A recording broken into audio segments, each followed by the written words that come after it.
Okay, so today I wanted to chat with you all about my top method really to stop indecision in its tracks. And if you've ever wondered how I come up with these topics, it's always related to what I'm seeing with my clients and what I'm seeing in terms of themes of what's happening. And what I've been seeing recently is a lot of indecisiveness, which is interesting because we're at the time of year, which is it's spring. It's time to plant seeds, to make choices. Like if you're a gardener, right now is the time where you're actually starting to pick your seeds and really see what it is that you want and starting to put them into the ground. And if you're indecisive, you might have too many and crowd your plants, or you might feel overwhelmed by everything that's going on. So it does matter to start to make a decision, which is really, in the definition of decision, you have to cut off other choices when you're making a decision. And for a lot of people, that can actually bring up a lot of stress and a lot of worry. But this is relevant, especially to what I see in general with anything that you want to make a change in your life. If you want to move more, you have to make a decision that you're going to move more. And then you have to actually also commit to the action to doing it. And so you have to really decide that you're going to make a change before you can start to do anything different. You have to decide, okay, I'm going to move more, which is now a decision to cut off not moving. If you want to make a different choice around valuing yourself in wealth and worth, and I'm running a series right now around that, Women Claim Your Worth, you have to make a decision that you want to try to value yourself more. You have to make a decision that you want to redefine wealth. And I've actually been going through that. And sometimes the decisions are imposed on you. Sometimes external circumstances require you to make these decisions for yourself. And so when we're in those situations, then it's like, okay, how can I now move forward with that? And then actually start to cut off the indecision in its tracks. So we're not in this wavering place, because when we waver is actually when we lose our power.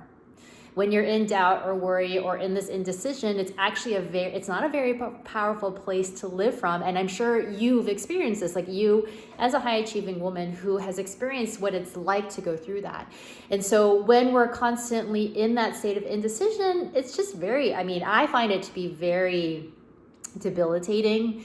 It takes me out. I lose energy. I feel like I'm spending a lot of time focusing on things that don't really matter. So when we start to cut off the indecision, then you are actually starting to come into the decision and starting to do something different and more powerful for yourself. And how do you start to do that? How do you start to actually be more decisive? And this is something I have to share. This is like a very personal thing. I was known as a kid for being very indecisive. Like when I went shopping with my mom and my sister, I could never decide on what to wear. I could never really decide what I wanted to eat at restaurants. I could never decide anything. And so I've had to learn to become decisive in my life. And how did I do it? I actually started to learn to be decisive very small ways. And this is especially for those of you who tend to let other people make the decision for dinner, or make the decision for what you're doing or where you're going or what movie you're watching on Netflix or whatever it is for you to start to tap into, perhaps I really do have a preference. Perhaps I really do have something I want to do. So how can you start to then practice stating it out loud and doing it for yourself? And this can be really so simple as like, I'm going out to get a cup of coffee and I'm going to be decisive around the type of coffee that I want. You start to practice it. When you're looking at a menu for some takeout or eating at a restaurant, you really start to hone in and get decisive of like, all right, I'm really going to go with that bowl that I'm excited for, and not to waver around all the other things, and start to get decisive and not ask other people what they think about what you're doing. When it comes to movement, you're like, all right, I'm really committed to doing it, and I'm committed to moving, and cut off the idea that you should move any other way than the way that you've committed to doing that day, right? So how can you start to get into that clear commitment for yourself of what it is by deciding and then practicing by being in those decisions? And we do live in a world which is rife with options. We really do. And so this practice is super useful for just starting to understand and start to get clear and know that you can truly be decisive, and then really cutting off that worry and the indecision and the doubt, and then seeing how you can start to expand and stand in your own power around it. And here's the thing, it doesn't necessarily mean that anything is going to be successful.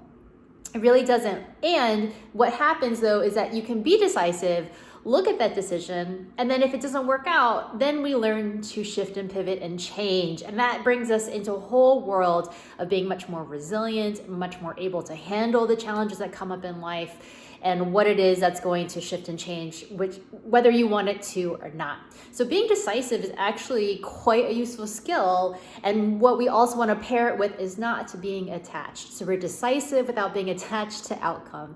It's an awesome practice. I highly recommend it for you. Can you start actually today by just being a little bit more decisive about one small thing? Make one small choice today that is more decisive, and then start to build that muscle to get more decisive on many things in your life. All right, I'm Nicole Song. Thank you so much for being with me, and I will chat with all of you soon.